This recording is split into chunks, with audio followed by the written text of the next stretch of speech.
Magandang araw po sa inyong lahat. Sa araw na ito, mapapakinggan po natin ang kwento ng may 18 taong gulang na binatang si Ariston.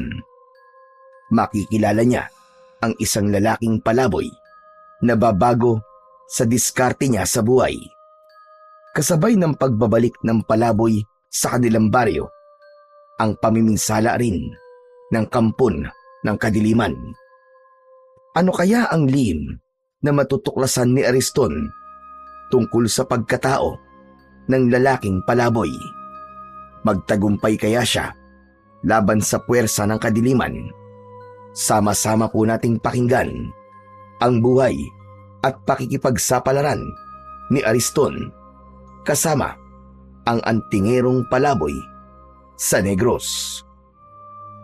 Ngunit bago po ang lahat, mga idol, huwag po nating kalimutang mag-subscribe at i-hit ang notification bell sa aking YouTube channel na The Voice Addict at Apong Isaak para sa mas marami pang makapigil hininga na kwentong aswang at katatakutan mula sa mundo ng kababalaghan. Umpisahan na po natin ang kwento. Sige! Hawakan niyo mabuti ang mga kamay ng palaboy na yan! Sandali lang, Drigo. Ako ang unang sasapak sa lalaking yan. Teka muna, Pedro. Ako ang unang nakakita sa kanya, di ba? Kaya sa akin siya unang magbabayad. Huwag. Maawa kayo. Ano bang kasalanan ko sa inyo? Nagtatanong ka pa? Ikaw ang kumuha ng manok ni Drigo, di ba? Nagkakamali kayo sa mga ibinibintang nyo sa akin. Hindi ko kinuha ang manok nyo. Sinungaling. Lumang style na yan. Nagpapalusot ka lang eh. Wala talaga akong kinuha. Huwag ka lang tumanggi. Aminin mo na, palaboy, para hindi ka na masaktan. Wala talaga akong alam sa mga ibinibintang nyo. Kaya't pakawalan nyo na ako. Nakikiusap ako. Ang dapat sa mga kagaya mo, pinapatay dahil salot ka. Magmula nang dumating ka sa lugar namin, sunod-sunod na mga namatay sa baryo namin. Marahil, bukod sa magnanakaw ka, isa ka ring aswang. Wala kayong sapat na batayan sa mga ibinibintang nyo sa akin. Matigas ka? Sige, tignan ko lang kung magmamatigas ka pa sa gagawin namin sa'yo. Mula naman sa kinaroroonan ng may 18 taong gulang na binatang si Ariston, naririnig niya kung ano ang mga sinasabi ng magkaibigan sa lalaking palaboy na si Mang Ebreo. Habang nagpupumiglas ito mula sa pagkakahawak sa tigkabilaang braso ng 2 lalaki na kasama nina Pedro at Drigo. Hindi na halos nagulat si Ariston dahil madalas niyang nakikita ang mga ito na pinag-iinitan ang lalaking palaboy. Ayaw niya sanang makialam sa problema ng iba, subalit hindi niya matiis na hayaan na lamang saktan ng mga ito si Mang Ebreo. Muling sinulyapan ni Ariston ang mga lalaking may hawak pa rin sa lalaking palaboy. Pagkalipas ng ilang sandali, pinagbababayo ng suntok ng mga lalaki ang palaboy. Bumagsak ito sa lupa habang sinasalo ang lahat ng sipa at suntok ng mga ito. Kaya naman, hindi na nakatiis ang binata. Malalaki ang hakbang ng mga paa na nilapitan niya sina Drigo at Pedro. Kasabay ng bawat hakbang, malakas siyang sumigaw para mabaling ang atensyon ng mga ito sa kanya. Hoy! Itigil niyo yan! Huwag niyo siyang saktan! Lahat ng tao ay napalingon sa gawi ng binata. Subalit patuloy pa rin ang pambubugbog ng mga ito sa lalaking palaboy. Habang unti-unting lumalapit si Ariston, napansin niya na nababalutan na ng alikabok ang katawan ni Mang Ebreo habang namimilipit ito sa labis na sakit. Muling umalingaw-ngaw ang malalakas na suntok at hampas ng sipa sa katawan nito, kasabay ng pagmumura ng mga lalaki. Sa kabila nito, Hindi man lang gumanti ang lalaking palaboy. Ni Daing ay walang narinig si Ariston. Tila ba tinanggap na lamang nito ang hapdi ng bawat hagupit ng kamao ng magkaibigan. Habang patuloy sa pambubugbog ang mga ito, dumadagundong din sa paligid ang pagtatanong ni na Pedro at Drigo tungkol sa manok na nawala. Sakto namang paglapit ni Ariston, agad niyang itinulak sa balikat sina Pedro at Drigo, kaya napalayo ito ng agwat kay Mang Ebreo na nakabulagta pa rin sa lupa. Anak ng putya, oo. Bakit ka ba nakikialam dito, ha, Ariston? Kailangan ko na talagang makialam dahil hindi na tama ang ginagawa niyo.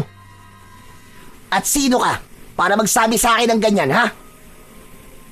Huwag ka na magkunwari, Drigo. Alam kong gumagawa ka lang ng kwento para hindi isipin ni Pedro na ibinenta mo sa iba ang manok nyo. Di ba? Kilala kita eh. Alam ko mga ganyang style mo.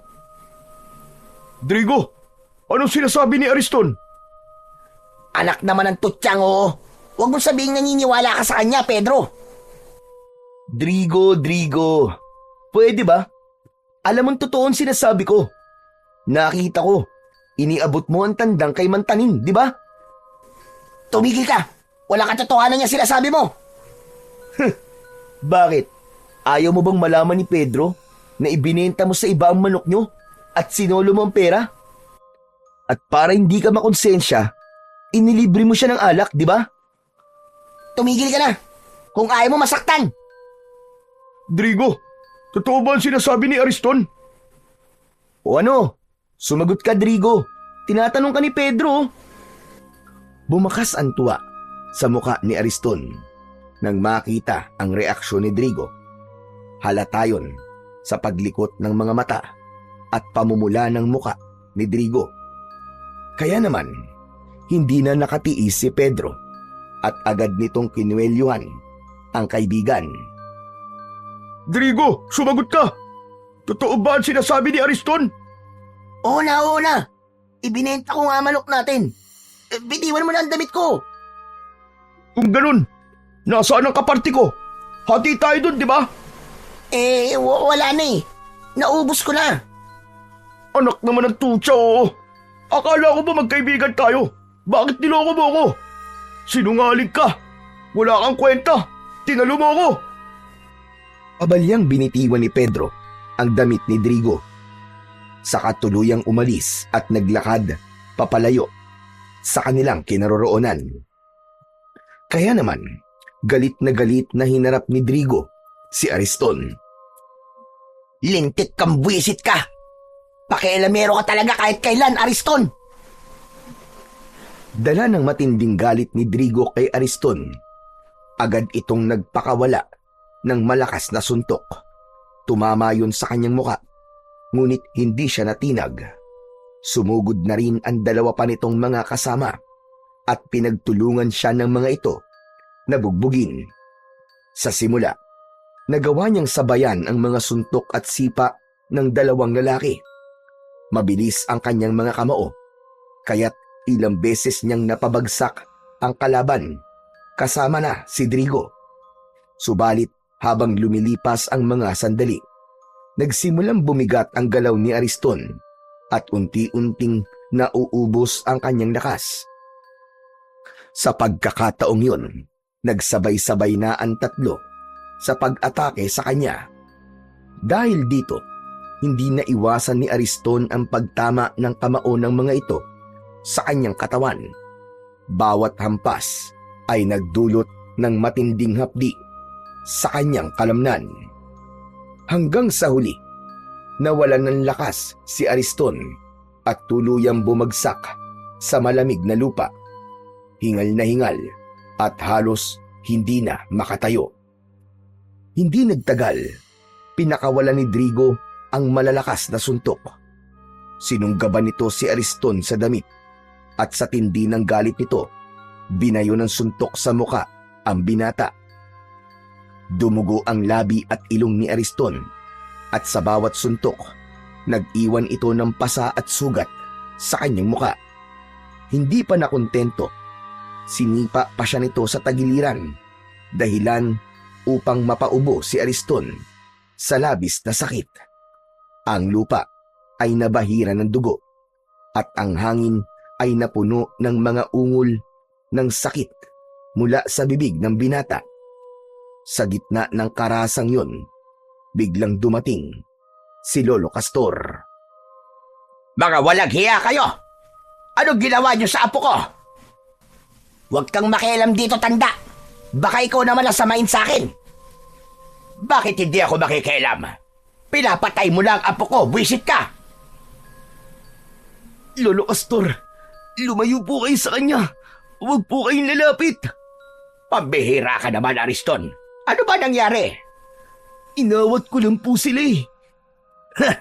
Umawat daw. Yung apo nyo, pakialamero yan. Lintik yan. Sinira ang diskarte ko. Nalaman tuloy ni Pedro na ibinenta ko manok namin. Kasalanan mo naman palang lintik ka. Anong kasalanan ng apo ko sa'yo? Anong dahilan? At binugbog mo ang apo ko, Drigo? Ibinuking niya ako eh. Kasalanan niya. Siguro naman, magtatandala ang apo mong inutil, tanda.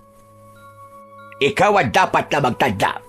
Pagsisisihan mo, ang ginawa mo pananakit sa apo ko, hayop ka. Tandaan mo yan. Huwag mo nga akong tinatakot sa pagbabanta mo. Anong magagawa mo, ha? Isa ka lang matanda at wala lang silbi. Matandang hukluban. Ah, ganun pala, ha? Sige. Tatandaan ko mga sinabi mo. Pero ito tatandaan mo, Drigo. Sa oras na saktan mo uli ang apo ko, makikita mo, pagsisisihan mo, na nabuhay ka pa. Dahil ako mismong makakalaban mo. Ako ang pakinggan mo, tanda. Dahil sa oras na makialam ka ulit sa akin at ang hambog mong apo, sinasabi ko sa inyo, ako mismo ang magpapalaya sa inyo sa baryong ito. Tandaan nyo yan! Kitang-kita ni Ariston ang panginginig sa nakadurong daliri ni Drigo dahil sa labis na galit. Kaya naman, bumundo lang kaba sa kanyang dibdib. Nag-aalala siya na baka totohanin ni Drigo ang banta. Pagkatapos nito, tahimik na umalis at naglakad si Drigo papalayo sa kanilang kinaroroonan. Kasunod nun, naramdaman ni Ariston ang pamimigat ng talukap ng kanyang mga mata at tuluyan na siyang nawalan ng malay.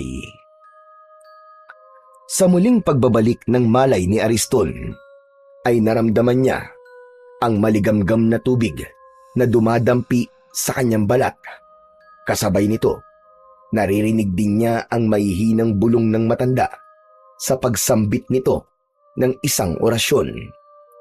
Kahit nakapikit si Ariston, batid niya na ang ingay na nasa tabi niya ay nagmumula sa mga garapon na madalas gamitin ni Lolo Castor sa panggagamot. Maya-maya pa ay narinig niya na nagsalita si Lolo Castor. Bumagog ka na dyan, apo. Alam kong gising ka na. Kailangan natin na mag-usap. Nang marinig ni Ariston ang sinabi ni Lolo Castor, dahan-dahan niyang iminulat ang kanyang mga mata. Alam niyang pag-uusapan nila ang tungkol sa nangyari sa kanya. Kaya naman, dahan-dahan siyang bumangon. Si Lolo Castor naman ay tumayo at lumapit sa bintana. Bigla naman ang pagguhit ng pananakit sa kanyang katawan, kasabay ng pamimigat ng kanyang labi at panginginig ng kanyang mga braso. Sa puntong yun, nagsalita si Lolo Castor. Hindi ba't kabilib-bilin ako sa'yo na huwag kang makikialam sa buhay ng iba, lalo na sa buhay ng palaboy na yon? Pasensya na po kayo, Lolo. Kaya lang, hindi ko po talaga matiis na hindi makialam sa ginagawa nila eh. Makakapatay na po sila ng tao eh. Aba, ano naman ngayon kung makapatay sila? Ano ang pakialam mo sa buhay nila? Tignan mo nga ngayon kung ano nangyari sa'yo. Mabuti na lamang at dumating ako. Dahil kung hindi, baka pinaglalamayan ka na ngayon. Pasensya na po talaga kayo, Lolo. Hindi na po mauulit. Talagang hindi na mauulit. Dahil sa oras na malaman ko na nakikialam ka na naman sa buhay ng ibang tao, ilalayo talaga kita. Ipapadala kita sa probinsya ng nanay mo. Pangako po, Lolo Castor. Hindi na po mauulit. Huwag niyo lang po akong ipadala sa probinsya ni nanay. Huwag kang mangako. Gawin mo. Bihira ka talaga, bata ka, oo. Palagi mo na lamang pinapasakit ang ulo ko. Tuluyan nang napatungo ng muka si Ariston. Wala siyang masabi. Aminado naman siya na nagkamali siya. Ilang beses siyang napapasama sa gulo nang dahil sa pangingialam niya sa buhay ng may buhay. Iniisip niya na tumulong sa iba pero hindi naman siya nag-aalala para sa kaligtasan niya. Kaya sa huli, bugbog sarado ang inaabot niya. Si Lolo Castor lamang ang natitira niyang pamilya magmula nang mamatay ang kanyang mga magulang. Si Lolo Castor ay isang mahusay na albularyo sa kanilang baryo. Naging sikat ang matanda dahil sa husay nitong manggamot. Kaya naman, yun na rin ang naging hanap buhay ng matanda pagkatapos itong tumigil sa pananabas ng tubo. Teka, sandali lamang, Ariston. Bakit ba madalas mong ipinagtatanggol si Ebreo? Ano ba ang meron? At handa ka magbuwis ng buhay para sa kanya? Hindi niyo po ba nakikita? Nakakaawa po ang itsura niya. Wala pong pamilya na magtatanggol sa kanya. Hindi ko po talaga kayang makitang may sinasaktan sa harapan ko, Lolo. Ewan ko ba? Hay nako, pambihira ka talaga, Ariston. Hanggang maaga pa, itigil mo na ang pagtulong sa iba. Itigil mo ang ugaling yan. Baka ikapahamak mo yan at pagsisihan mo sa bandang huli. Isa pa, tutulong ka na lang din naman. Doon pa, sa nasisiraan na ng ulo. Ano po ba nangyari kay Mang Embryo, Lolo Castor? 17 taon na ang nakakalipas nang maganap ang pagsalakay ng mga pirata at rebelde sa lugar natin. Kinuha nila ang mga babae sa baryo. Pinagsamantalahan sa harap ng kanilang mga asawa at ang mga sanggol noon na edad 1 taon. Pinatay ng mga tulisan sa pamamagitan ng pag-aagi sa mga ito sa ere at pagkatapos ay sasambutin ng kanilang itak. Lahat ng yon ay nasaksihan ni Embryo. Namatay ang kanyang pamilya sa mismong harapan niya. Kaya po ba nasiraan ng ulo si Mang Embryo at naging isang palaboy? Hindi yun ang naging dahilan kung bakit naging palaboy si Embryo. Hindi niya kinaya ang sakit nang mawalan siya ng pamilya. Kaya umalis siya sa baryo natin. Pero pagkalipas ng ilang taon, bumalik siya. Ganyan na ang kilos niya. Ang sabi marahil daw ay kinuha ng engkanto si Embryo. Kaya't nagkaganya ang buhay niya. Kaya naman, nakikiusap ako sa iyo, Apo. Abay, mag-iingat ka sa kanya. Dahil hindi natin sigurado kung sino nga ba talaga ang Embryo na bumalik sa lugar natin. Ang mga engkanto ay kilala sa kakayahan na manguha ng katawan ng mga tao para sila ang pumalik. Pero sa tingin ko naman po ay mabuti po siyang tao. Naiintindihan ko na po ngayon kung bakit po siya nagkaganon. Nakakaawa naman po palang sinapit niya. Walang puwang ang awa sa kanya, Apo. Basta iwasan mo ang Embryo na yon. Bakit ko naman po siya iiwasan, Lolo Castor? Hindi po ba't mas dapat po siyang lapitan at kaawaan? Dahil magmula nang bumalik siya sa baryo natin, sunod-sunod na ang pagkamatay ng mga tao sa lugar natin. May minsan na natatagpuan sa kakauyan, wakwak ang tiyan at nagkalat ang laman loob sa lupa. Hanggang ang iba naman ay nagkakasakit. Tinutubuan ng malalang sugat sa katawan. Pagkatapos ay nilalabasan ng kung ano-anong mga insekto sa sugat. Lahat ng yun ay nangyari magmula nang bumalik si Embryo. Wala pong sapat na batayan para ibintang sa kanya ang mga nangyayari sa baryo natin. Parang napaka-imposible naman yata ang sinasabi niyo tungkol sa kanya, Lolo. Posible lahat ng mga sinabi ko tungkol sa kanya. Kadalasan ng mga nilalang na nagtatago sa dilim ay magagaling magpanggap at magkunwari. Baka hindi mo alam, ay nasa tabi-tabi lang sila at handa nang umatake sa oras na magkaroon ng pagkakataon. Pasensya na, Lolo. Pero hindi po talaga ako naniniwalang magagawa yun ng mga Ebreo. Isa pa, magaan po talaga ang loob ko sa kanya. Dahil naaawa po ako sa kalagayan niya. Maniwala ka, Apo. Hinala ng mga tao. Aswang ang lalaking palaboy na yon. Hindi magtatagal at malalantad din sa lahat ang totoo niyang pagkatao. Nakalimutan niyo na po ba, Lo? Na kapag walang sapat na batayan at patunay sa lahat ng hinala, hindi tayo maaaring manghusga ng kapwa. Alam ko naman yun, Apo. Pero iba si Ebreo. Kahit sundan mo pa siya, makikita mo. Lalabas din ang totoo niyang pagkatao. Sa sinabing yun ni Lolo Castor, isang plano ang nabuo sa isip ni Ariston.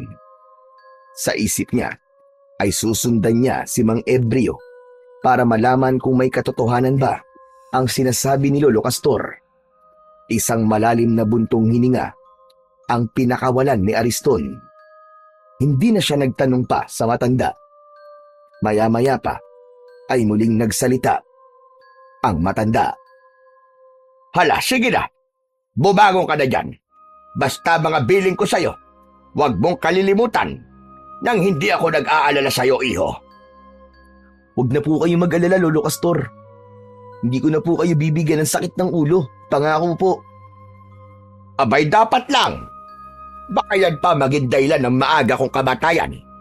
Masakit din naman sa ulo yung palaging nagsasaway sa'yo. At saka hindi ka na bata, Ariston. Hala, sige na. Bumangon ka na dyan at magtrabaho ka na. Total naman magaling na ang sugat mo at nalagyan ko na yan ng gamot. Teka, saan naman po pala kayo pupunta at bihis na bihis po kayo? Magtutungo ako sa kabilang baryo. Meron akong pasyente roon. Kaya naman bahala ka na muna rito. Yung mga ibiniling ko sa'yo, wag mong kalilimutan. Hindi na hinintay ni Lolo Castor na sumagot pa si Ariston. Agad itong umalis sa kanyang harapan at naglakad palabas ng kanyang silid. Pagkalipas ng ilang sandali, narinig niya ang pagbukas ng pinto sa labas. Kasunod ng mahinang yabag ng paa nito, papalayo sa kanilang bahay. Kaya naman, nang kumalat ang nakakabinging katahimikan sa loob ng kanyang kwarto, saka lamang niya naisip ang tungkol kay Mang Ebreo. Bigla niyang naalala na nasaktan din ito mula sa pambubugbog ni na Pedro at Drigo. Nang mga sandaling yon ay naramdaman niya ulit ang pananakit ng kanyang binti, ngunit nailalakad niya na ito ng bahagya. Talagang maaasahan si Lolo Castor pagdating sa panggagamot. Kaya naman, hindi nakapagtataka na marami na ang nagtitiwalang magpagamot sa matanda.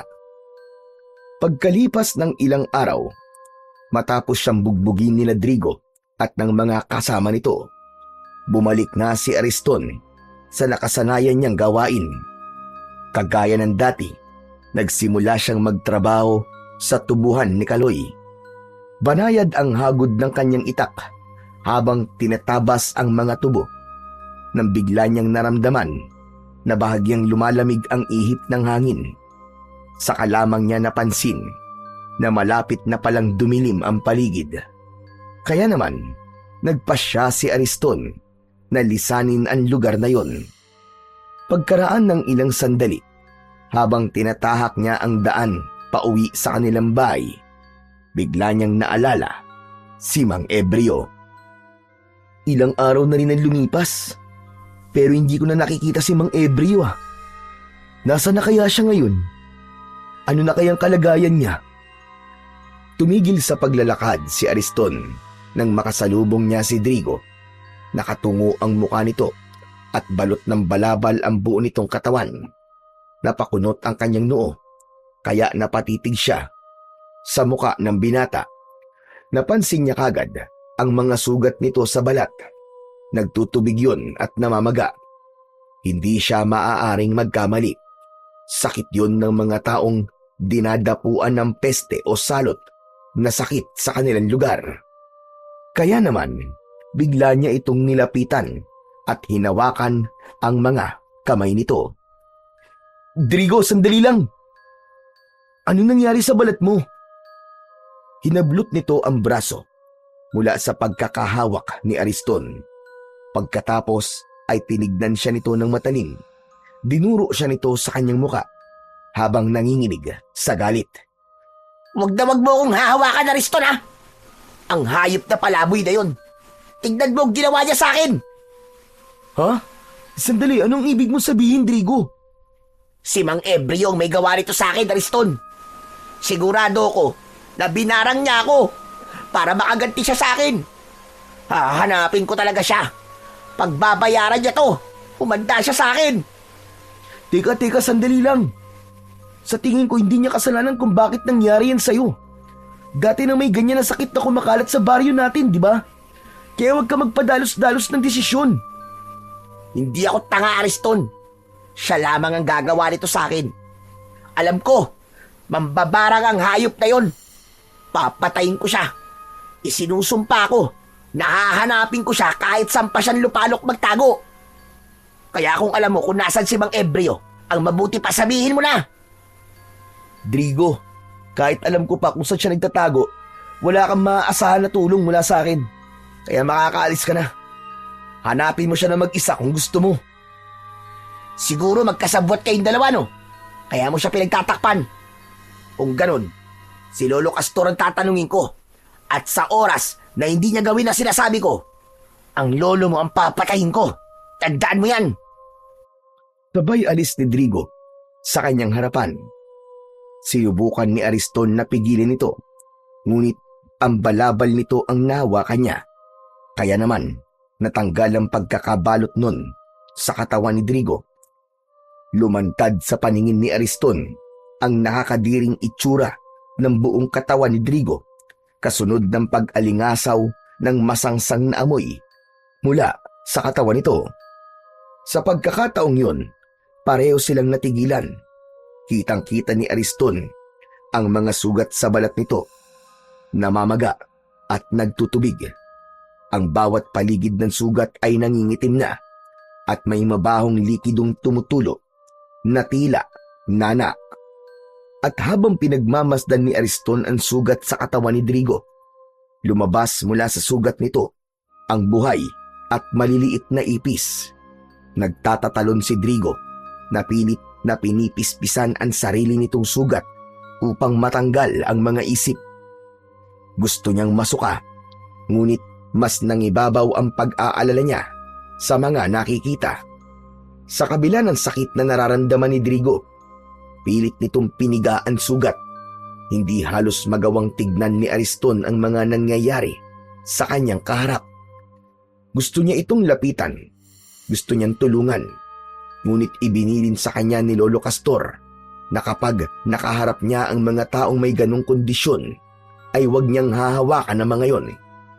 Dahil sa oras na mahawakan niya ang sugat nito, mahahawa siya ng sakit ng taong nagtataglay ng ganong klaseng karamdaman. Kaya naman, nanlalaki ang kanyang mga mata habang nakatingin lamang sa lalaki. Bumakas sa muka ni Drigo ang labis na paghihirap. Maputla, pawis na pawis, at halos mapunit ang labi sa kakakagat dahil sa kirot.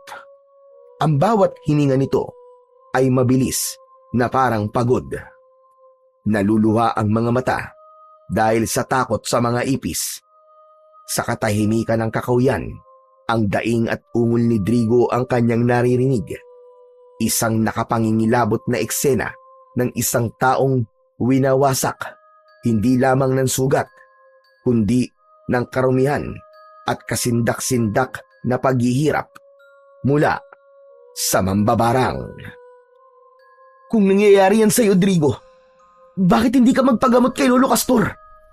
Imbis na paghihiganti ang isipin mo, unahin mo muna magpagamot. Huwag ka na magkunwari na nag-aalala ka sa akin, Ariston. Tigilan mo ako. Drigo, hindi ako nagkukunwari. Totoo na nag-aalala ako sa kalagayan mo ngayon. At si Lolo Castor lang ang makakatulong sa'yo. Wala nang iba. Pagkatapos kong bantaan ng buhay ni Lolo Castor, sasabihin mong sa kanya ako magpagamot. Hindi ko yung gagawin. Ang dapat nito, patayin ang bumarang sa akin. Yun lang ang tanging paraan. Pagkasabi nun ni Drigo, dinampot na nito ang balabal na nahulog sa lupa. Kaya nakita ni Ariston ang panginginig sa mga kamay ng binata.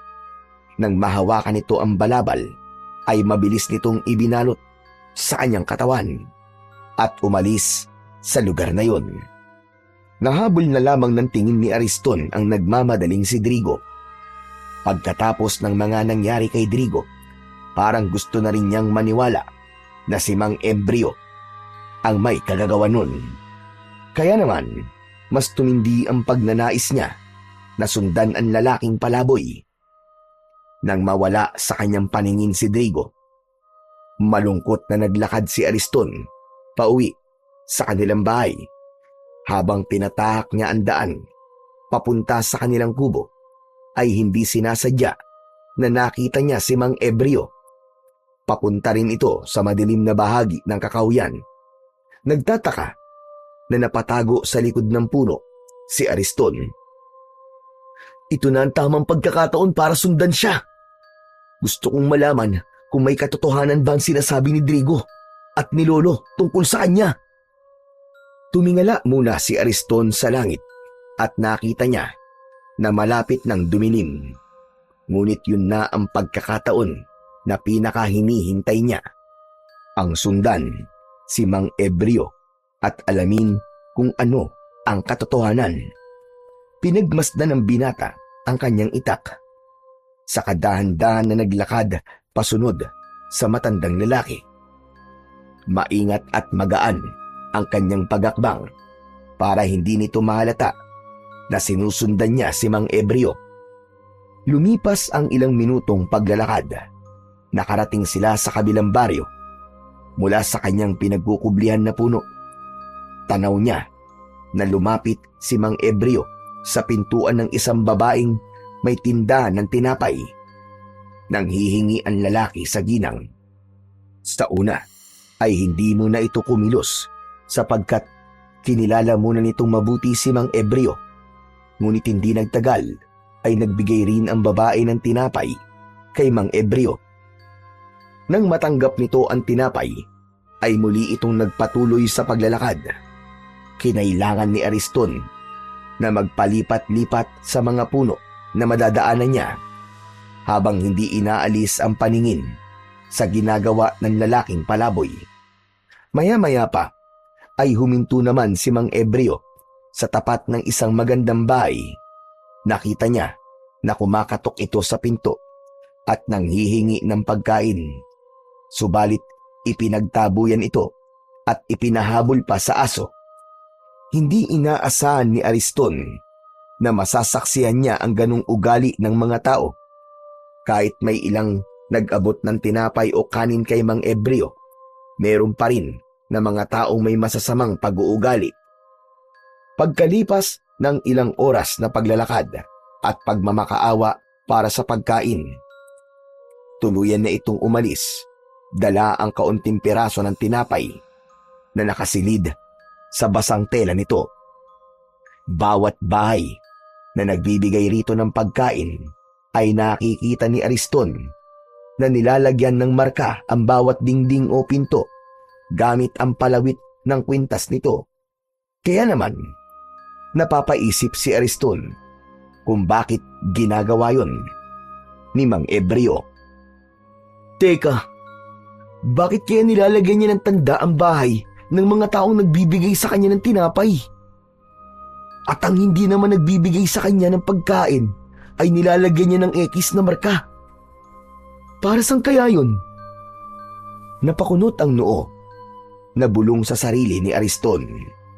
Muli niyang ipinagpatuloy ang pagsunod kay Mang Ebreo habang ang paligid ay unti-unti nang binabalot ng dilim. Bumakas ang pag-aalala sa dibdib ni Ariston.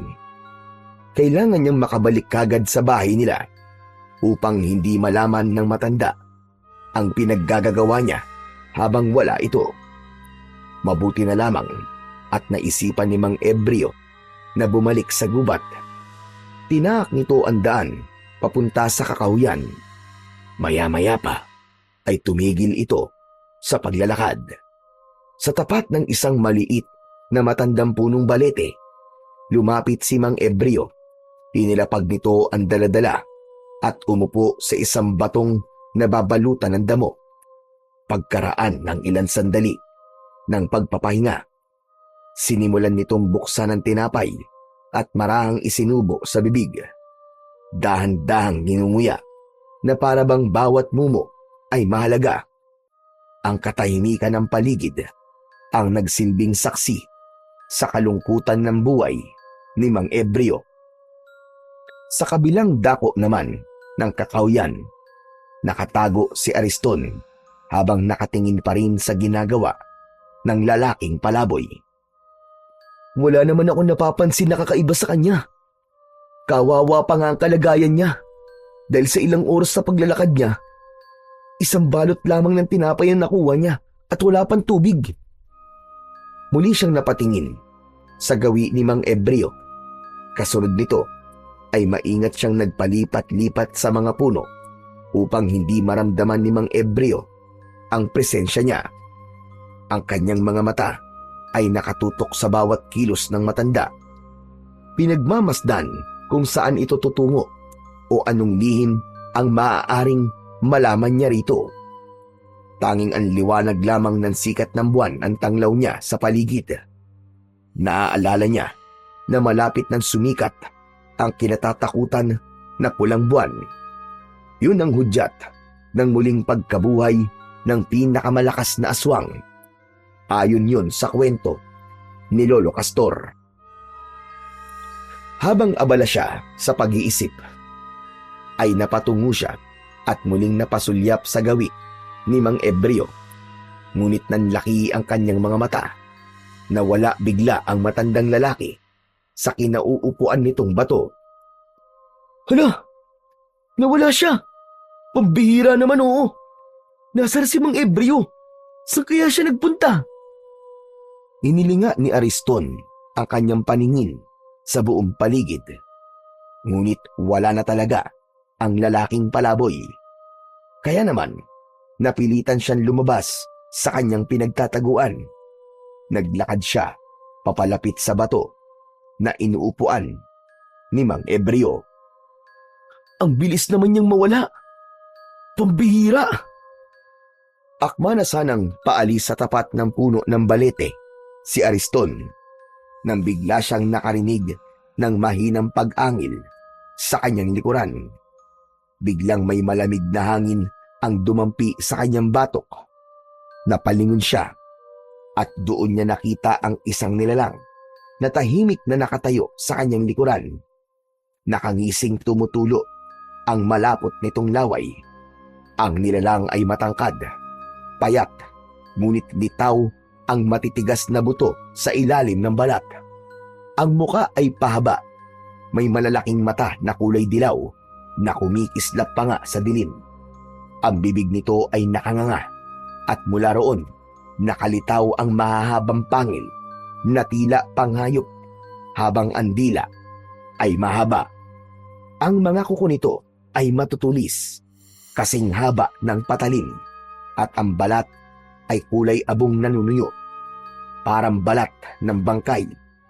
Mula sa likuran nito ay umaalingasaw ang amoy ng nabubulok na laman ng tao.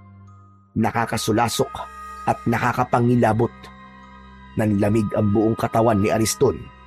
Ang kanyang dibdib ay bumilis ang tibok at ang kanyang mga tuhod ay nanginig na parabang nawawala na siya ng lakas.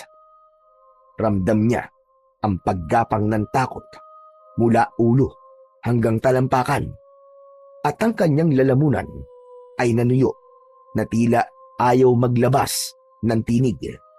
Gusto niyang kumilos pero nanigas ang kanyang mga kamay at sa kanyang mga mata ay malinaw na nakikita ang panganib. Isang halimaw na handang lapain siya anumang oras sa pagitan ng katahimikan ng kagubatan at ng malupit na anyo ng nilalang. Si Ariston ay natigilan, pinipilit na hanapin ang tapang sa kanyang puso. Ngunit ang takot ay lalong lumakas at halos umabot na sa kanyang kaluluwa. Bigla niyang naalala si Mang Ebreo. "Ikaw ba yan, Mang Ebreo? Patawarin niyo po ako kung sinusundan ko po kayo. Huwag niyo po akong sasaktan. Maawa po kayo sa akin." Hindi siya nito pinansin. Sa halip, mas lumaki pa ang pagkakangisi nito. Hindi rin niya inaalis ang paningin sa nilalang. Tila nabibinga siya sa nakakatakot na anyo ng aswang. Tanging ang malakas na pag-angin lamang nito ang gumising sa natutulog niyang katinuan. Panay ang lunok niya ng laway dahil sa nararamdaman na takot. Dahan-dahan lumapit ang nilalang sa nakatulalang si Ariston. Bago pa siya makagalaw, isinubsob na ng halimaw ang ulo nito sa kanyang balikat. Ramdam na ramdam ni Ariston ang malamig na hininga ng nilalang. Kasunod, ang matinding hapdi ng unti-unting pagbaon ng mahahabang pangil nito sa kanyang laman. Parang mabagal na bangungot ang bawat sandali. Narinig niya ang pagkapunit ng sariling balat at ang biglang pagbulwak ng dugo na dumaloy sa kanyang damit hanggang sa kanyang dibdib. Naramdaman niya ang init ng dugo habang bumababa ito sa kanyang tiyan at tagiliran, at kasabay nun ang nakakapanlumong kirot na tila dumurog sa kanyang kalamnan. Napaluhod sa sakit si Ariston at malakas na napasigaw. Ang kanyang katawan ay nanginginig at ang kanyang mga kamay ay pilit na itinutulak ang bibig ng halimaw. Ngunit mahigpit ang kapit ng aswang. Habang tinutulak niya ang mukha nito, mas lalo lamang bumabaon ang pangil nito. Naramdaman niya na tila may matigas na bagay na naiwan sa kanyang laman. Kasunod nun, dumadaloy ang dugo at naririnig niya ang nakakadiring paglagok ng halimaw. Tila ba umiinom ito ng alak, ngunit ang iniinom nito ay ang mismong buhay at sariwang dugo ni Ariston. Pilit niyang nagpumiglas, hinampas ang katawan ng halimaw, ngunit walang saysay. Ang bawat lagok ng nilalang ay nagdudulot ng panghihina sa kanyang mga tuhod at ang kanyang paningin ay nagsimula ng lumabo. Sa huling sandali ng kanyang lakas, mas malakas na sigaw ang kumawala sa kanyang bibig. "Umalis ka! Demonyo ka! Hindi mo ako mapapatay! Pakawalan mo ako! Pakawalan mo ako!" Isang malakas na suntok ang dumapo mula sa aswang, mula sa kamao ni Ariston. Pumalas ito at binitiwan siya. Bumagsak si Ariston sa lupa, hapong-hapo at duguan, habang ang nilalang ay umatras. Nakatitig pa rin sa kanya, ngunit hindi na muling sumugod. Ang katahimikan ng kagubatan ay muling bumalik.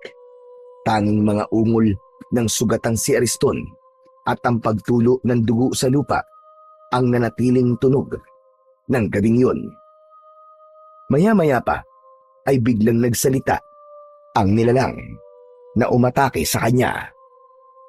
Simula ngayon, kabilang ka na sa mga alagad ko.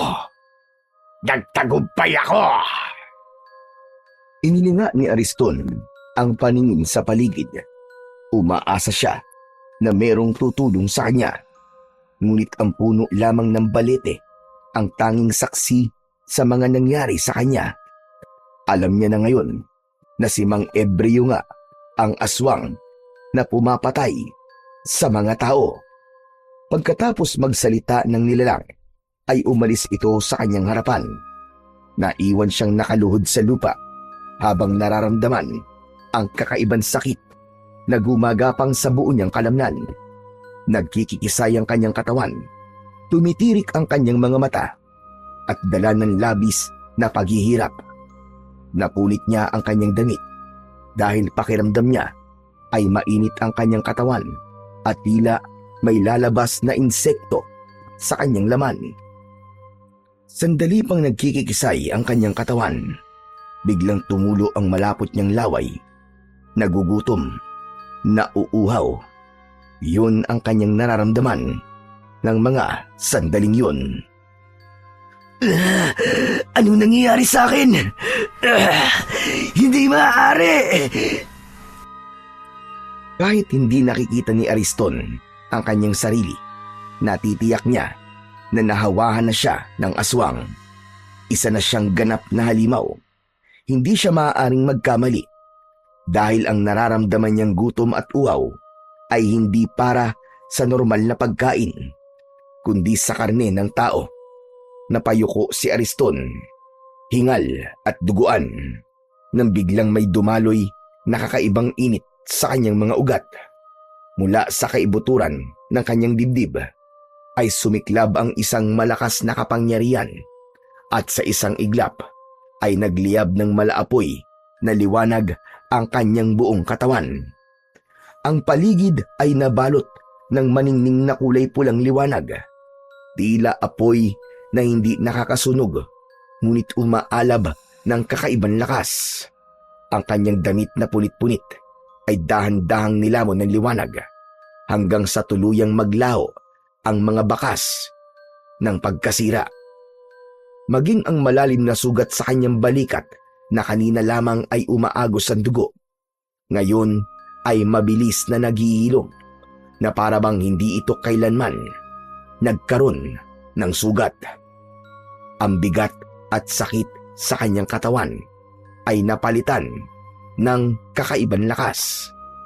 Mabilis, matalim, at umaapaw na enerhiya, tila gumagapang sa kanyang mga ugat. Tumayo ng naguguluhan si Ariston at ubod lakas na sumigaw. Anong nangyayari sa akin? Anong nangyayari sa akin?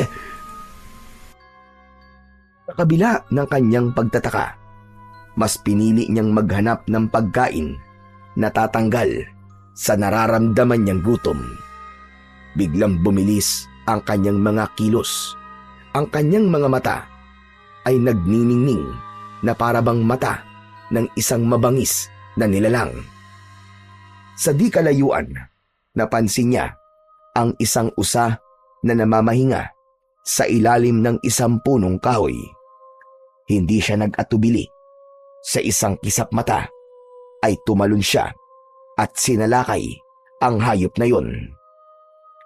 Dala ng matinding gutom at uhaw, mabangis at mabilis na nilapa niya ang usa. Ang kanyang mga kamay ay bumaon sa katawan ng kawawang hayop. Pinunit ang laman at ang dugo nito ay dumikit sa kanyang labi. Ang bawat kagat niya ay mabilis at sabik na sabik.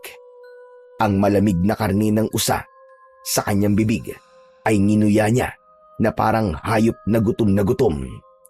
Ang amoy ng sariwang dugo ay tila nagpapalakas palalo sa kanyang katawan, hanggang sa wala nang matira kundi ang duguang katawan ng kawawang usa. Pinagmasdan niya ang kamay na may matutulis na kuko na animo ay mga patalim. Dinilaan ang natirang dugo roon at laman sa palad, hanggang sa para na siyang pusa na nililinisan ang kanyang mga balahibo sa katawan. Pagkaraan pa ng ilang sandali, unti-unti ring naglaho ang liwanag na bumabalot sa kanyang buong katawan. Ang kanyang mga mata ay bumalik na rin sa dati, at ang kanyang hininga ay unti-unting bumagal. Ang dating mabangis na anyo ay napalitan muli ng anyo ng pagiging tao. Parang isang panaginip lamang ang lahat. Ngunit damang-dama niya ang lakas na ibinigay sa kanya ng kapangyarihan. Mabilis siyang kumilos at sa hindi maipaliwanag na bilis ay nakabalik kagad siya sa kanilang bahay. Doon sa tapat ng kanilang pintuan, sa katahimikan ng gabi, nanatili si Ariston. Bitbit ang hiwaga ng kapangyarihang bumalot sa kanyang buong pagkatao. Isang lihim na siya lamang ang nakakaalam. Isang pangalan ang biglang sumagi sa kanyang isipan. Bumakas ang matinding galit sa kanyang muka.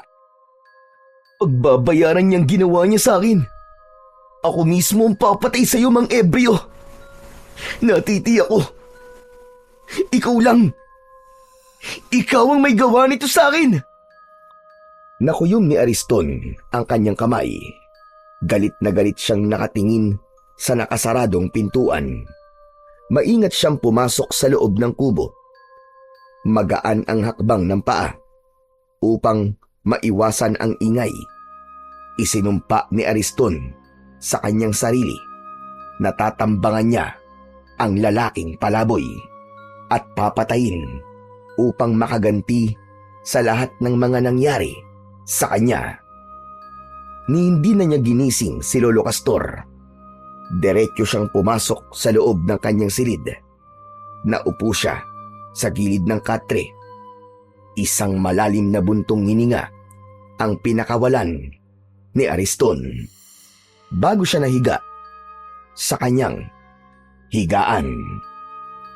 Pagkatapos ng mga nangyari sa kanya ng gabing yun, agad na nakatulog si Ariston sa labis na pagod.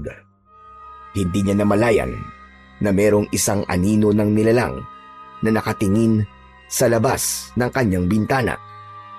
Nakangiti at punong-puno ng pag-asa na naisakatuparan na nito ang binapangarap. Ang bumuo ng isang pinakamalakas na aswang. Kinabukasan ay nagising si Ariston sa mainit na sinag ng araw na tumatama sa kanyang muka. Wala siyang balak lumabas ng bahay dahil hindi na siya katulad ng isang normal na nilalang na makakatagal pa sa init ng araw. Dahan-dahan siyang bumangon sa kanyang katre upang isara ang nakabukas niyang bintana. Kaya naman, napansin niya na nagkaroon ng mga pulang guhit ang kanyang balat. Maputla at may bahid ng dugo. Maya-maya pa ay narinig ni Ariston ang boses ni Drigo sa loob ng kanilang sala.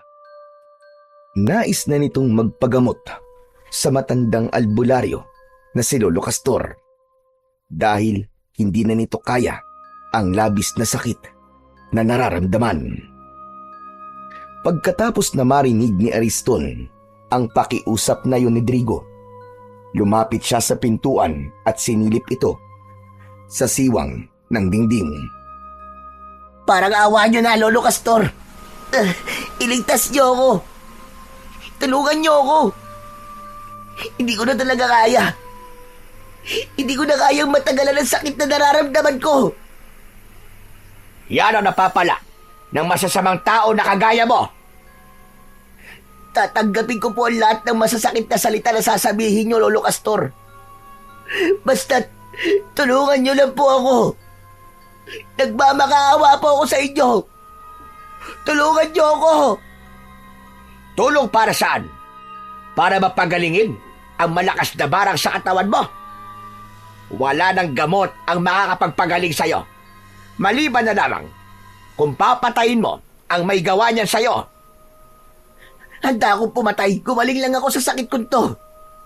Kung totoong barang ito, sino ang hayop na yun na gumawa nito sa akin? Sa tingin ko, si Ebreo ang may gawa niya sa'yo. Kaya kailangan mong patayin siya para ikaw ay gumaling. Sa isang bahagi ng silid ay napapangiti si Ariston. Dalawa na silang maghahanap sa lalaking palaboy. Tila nawala ang kabutihan sa puso ng binata. Natutuwa siyang may ibang tao na gagawa sa mga binabalak niyang gawin para kay Mang Ebreo. Ngunit sa puso niya ay ninanais niyang siya ang unang makakakita sa lalaking palaboy dahil ang gusto niya, siya mismo ang papatay kay Mang Ebreo.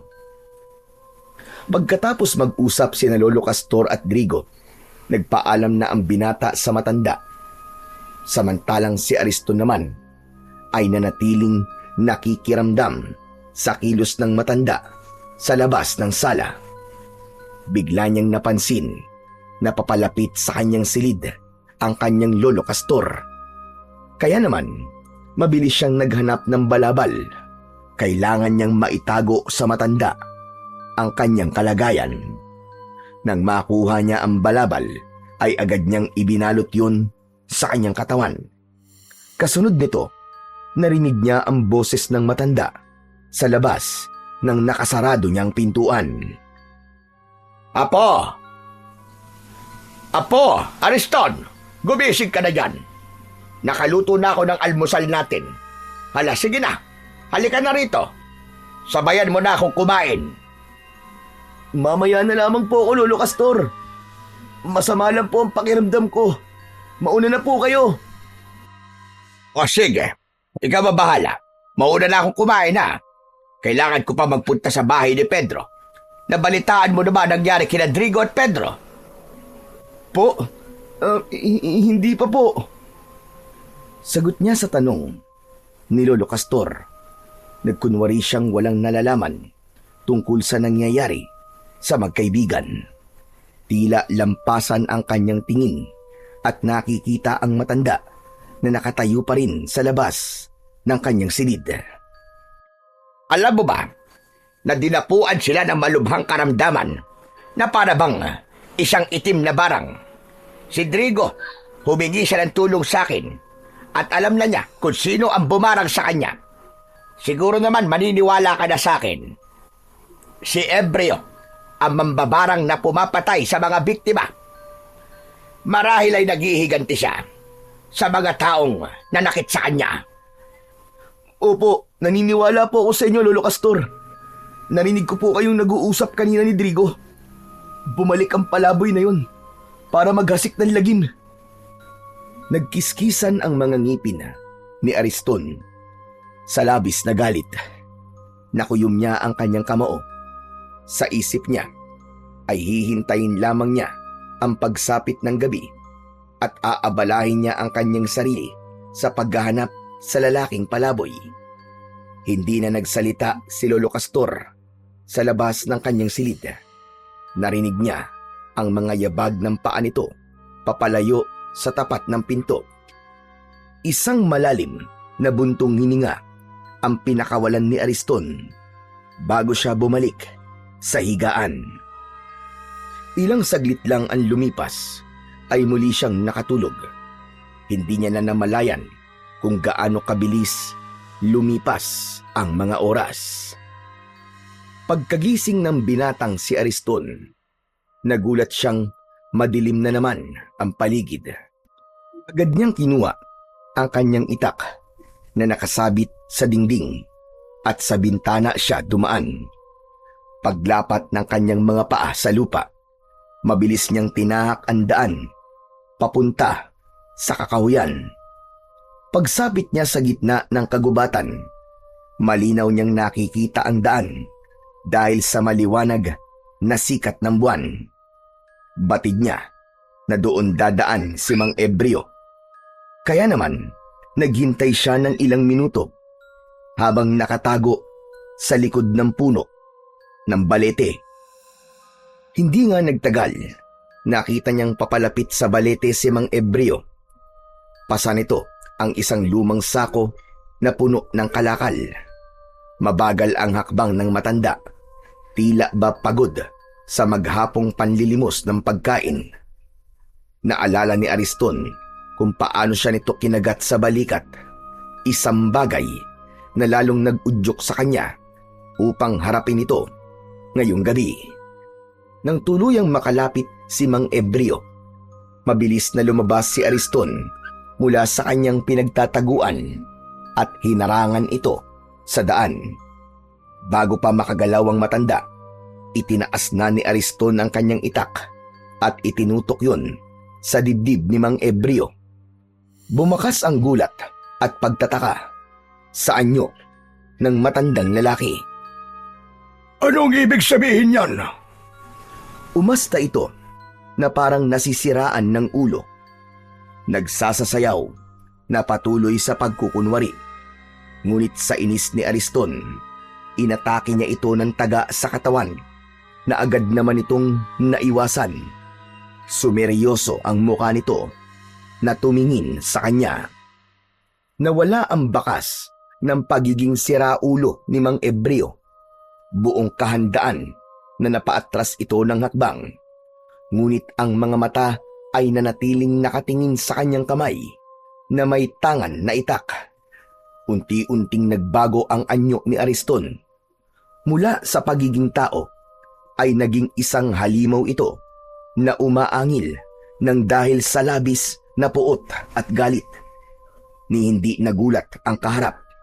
Tila alam na nito na may hawa siya ng pagkaaswang. Kaya naman, mas lalong gumapang ang galit sa dibdib ni Ariston. Dito na magtatapos ang pagtatago mo, hayop ka! Pati ako, dinamay mo. Hinawaan mo ako ng pagiging aswang mo. Kaya naman, papatayin na kita ngayon! Mariin at galit na sambit ni Ariston habang kumikislap ang talim ng itak sa ilalim ng sinag ng buwan. Ang kanyang mga braso ay nanlalakas. Patuloy sa paghakbang papalapit sa lalaking natitigilan. Wala akong alam sa mga sinasabi mo, Ariston. Kagabi, sinundan kita. Ngunit biglaan nawala. At ang lumitaw ay ang mabangis na nilalang na kumagat sa balikat ko. Kaya nangyari ito sa akin. Alam ko, ikaw yun. Ikaw ang aswang na gumawa nito sa akin. Kaya huwag ka na magkunwari. Dahil bistado na kita. Papatayin talaga kitang hayop ka. Buong lakas na itinaga ni Ariston ang itak sa lalaki. Ngunit nakaiwas ito.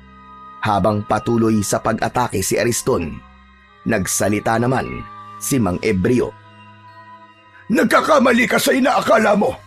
Kagabi, alam ko sinusundan mo ko, pero wala akong ginawang masama sa'yo. Umuwi na ako noon at hindi ko alam ang mga nangyari sa'yo. Maniwala ka, Ariston! Sinungaling ka! Muli niyang inatake ng taga si Mang Ebrio, ngunit mabilis itong nakaiwas. Nagawa siya nitong maitulak. Bumakas sa mukha nito ang pinaghalong pag-aalala at pagtataka. Sa katahimikan ng kakahuyan, ang kanilang mga hininga lamang ang naririnig. Sa pagitan ng dalawang nilalang, ang matandang palaboy na puno ng misteryo at ang binatang armado ng tapang. Nagsimula ang sagupaan na magbubunyag sa kanila ng totoo nilang layunin at pagkatao. Ang itak ni Ariston ay walang nagawa sa mabilis na paggalaw ni Mang Ebrio, lalo na nang tinamaan siya ng suntok nito sa kanyang dibdib. Bumagsak siya sa lupa. Habang nakahiga si Ariston sa lupa, mabilis naman na hinubad ni Mang Ebrio ang kwintas nito. Akala niya ay gagamitin yun ng lalaki sa kanya upang patayin siya. Ngunit nagkamali si Ariston. Sa pagtalon ni Mang Ebrio papalapit sa kanyang kinaroroonan, mabilis nitong naisuot ang kwintas sa kanyang leeg at agad na tumayo, papalayo sa kanya. Nagulat si Ariston dahil may kung anong malakas na puwersa ang nagpatigil sa kanyang galit at katawan. Nanatili siyang nakahiga habang nakatingin sa nakatayong si Mang Ebrio. Subalit ang hininga ni Ariston ay mabilis at punong-puno ng pagpupumiglas ang isipan. Ngunit hindi ng kanyang katawan. Anong ginawa mo sa akin? Anong ginawa mo sa akin, hayop ka? Pansamantalang maninigas ang katawan mo sa loob ng 5 minuto.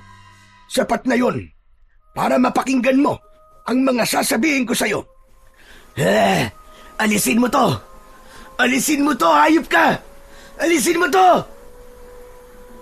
Tinatanggal pansamantala ng kwintas ang pagiging aswang mo at makokontrol mo ang sarili mo. Ngunit bago yon, unti-unti niyang binibigyan ng bisa ang mutya na nakatanim sa balikat mo. Walang kaalam-alam ang nilalang na nagtanim sa'yo ng mutya na isa palang pagkakamali ang ginawa niya sa'yo. Hindi ba't ikaw nga ang may gawa nito sa akin? Ikaw ang kumagat sa balikat ko. Kaya ikaw ang nagkamali. Huwag mo na subukang bilugin pa ang ulo ko. Dahil hindi ako maniniwala sa'yo. Demonyo ka! Patutunayan ko sa'yo na nagsasabi ako ng totoo. Ang kwintas na suot mo ay karapat-dapat para sa'yo. Pagmasdan mo kung paano niyan babaguhin ang anyo mo. Dahil hindi ako masamang nilalang, kagaya ng iniisip mo. Sa ating dalawa, ikaw lang ang totoong aswang. Sa ilalim ng malamlam na sinag ng buwan, hingal at pawis na pawis si Ariston habang pinagmamasdan ang pagliwanag ng suot niyang kwintas. Kanina lamang ay nanlilisik ang kanyang mga mata. Nanginginig ang kanyang mga kamay sa pananabik na mapatay si Mang Ebreo. Pati na ang galit na kanyang nararamdaman para rito ay unti-unti ding naglaho. Nagsimulang magbago ang lahat. Mula sa loob ng kanyang dibdib ay unti-unting kumalat ang malamig na enerhiya. Pumapawi sa init ng halimaw na nagkukubli sa kanyang pagkatao. Ang kanyang balat na kanina ay namumula at puno ng tila naglalagablab na ugat ay muling naging payapa at bumalik sa normal na kulay. Ang kanyang mga mata na tila mata ng isang mabangis na hayop ay bumalik sa pagiging mata ng isang tao. Isa-isa ring naglaho ang bakas ng pagiging aswang ng binata. Ang mahahabang kuko ay umurong at ang matutulis na pangil ay lumubog at ang kanyang hininga na kanina ay mabigat at mabangis ay naging banayad at mahinahon. Ang kanyang katawan na parang kinokontrol ng halimaw ay muling napasunod sa kanyang sariling kalooban. Sa wakas, nakaluhod na siya sa lupa. Hawak-hawak ang kwintas na tila yun lamang ang pag-asa niya para maging tao. Si Ariston, na nilamon ng pagiging halimaw, ay muling naging tao. Kalmado, tahimik, at nagtataka kung gaano pa katagal magtatagal ang bisa ng mahiwagang kwintas sa kanyang dibdib. O ano? Siguro naman, makakausap na kita ngayon ng maayos nang hindi pinagbabantaan ng buhay ko. Anong nangyayari sa akin? Mananatili pa rin ang pagiging aswang mo. Ngunit hindi na kagaya kanina na wala kang kontrol. Wala akong kinalaman sa ibinibintang mo sa akin. Hindi ako ang may gawa niyan sa'yo. Hindi ko alam kung dapat ba akong maniwala sa mga sinasabi mo. Handa akong patunayan na hindi ako ang aswang. Ngayon na nalaman ko na ang sikreto mo, ikaw naman ang sumama sa akin para makilala mo kung sino ba talaga ako at kung ano ang totoo kong layunin. Huwag mo na akong linlangin. Ang mga kagaya mo ay hindi dapat pinagkakatiwalaan. Ang layunin mo ay gumanti sa mga taong nanlakit sa'yo, di ba? Ikaw ang bumarang kina Pedro at Drigo. Nagkakamali ka, Ariston. Sapagkat hindi ko yun magagawa sa kanila. Mali ang iniisip mo sa akin. Sinundan kita at alam ko kung ano ang mga nakita ko. Alam ko nga na sinundan mo ko kahapon. Kaya alam ko rin na nakita mo ang lahat ng ginawa ko. Kaya paano mo nasabi na ako ang aswang na umatake sa'yo. Sige nga. Biglang natigilan si Ariston. Dahil sa puntong yun, hindi niya nakita ang pagpapalit ng anyo ni Mang Ebreo. Kaya walang sapat na batayan ang mga ibinibintang niya rito. Nagsimula na siyang maguluhan. Alam ko, may bahagi ng pagkatao mo pa rin ang naguguluhan. Sumama ka sa akin at ipapakita ko sa'yo kung sino ba talaga ako. Sa oras na matuklasan mo kung ano ang totoong ginagawa ko, malalaman mo rin ang dahilan kung bakit pinagbibintangan nila ako na isang aswang. Pero paano mo maipapaliwanag ang mga taong natatagpuan sa kakahuyan habang ikaw ang kanilang itinuturong pumatay sa mga biktima? Hindi sila mga tao, Ariston. Sila ang mga pinapatay ko na halimaw at pagsapit ng umaga ay bumabalik sa totoo nilang anyo bilang isang normal na tao. Biktima sila ng mambabarang na gumagawa ng aswang. Ngunit hindi rin naman sila maaaring mabuhay kahit biktima lang sila, sapagkat magagawa pa rin nilang pumatay ng tao kagaya ng mga nangyari sa iyo ngayon. Anong ibig mo sabihin? Nang gabing sinundan mo ko, alam ko na meron pang isang nilalang ang nakasunod sa atin. Kaya naman, nagkunwari akong nagpapahinga sa ilalim ng puno ng balete. Dahil alam ko, ng mga sandaling yon, ikaw talaga ang totoong pakay ng nilalang. Balak kanyang gawing aswang at supremo ng kanilang samahan. Teka, anong ibig mo sabihin? Merong iba na nakasunod sa akin? Teka, paano nangyari yun? Hindi ka ba gumagawa ng kwento? Ariston, totoo lahat ng sinasabi ko sa'yo. Marahil hindi mo pa rin naiintindihan na may mutyang nakatanim sa balikat mo. Nagtagumpay siya sa pangahawa sa'yo. Kaya lang, may ginawa siyang pagkakamali. Kinagat ka niya sa tapat ng baleting ito. Sabay turo ni Mang Ebreo sa puno na nasa tapat nila bago muling tumingin sa kanya. Anong kaugnayan ng balete sa mutya na nasa balikat ko? Hindi maaaring taniman ng mutya sa balikat ang isang tao kapag nasa tapat siya ng puno ng balete.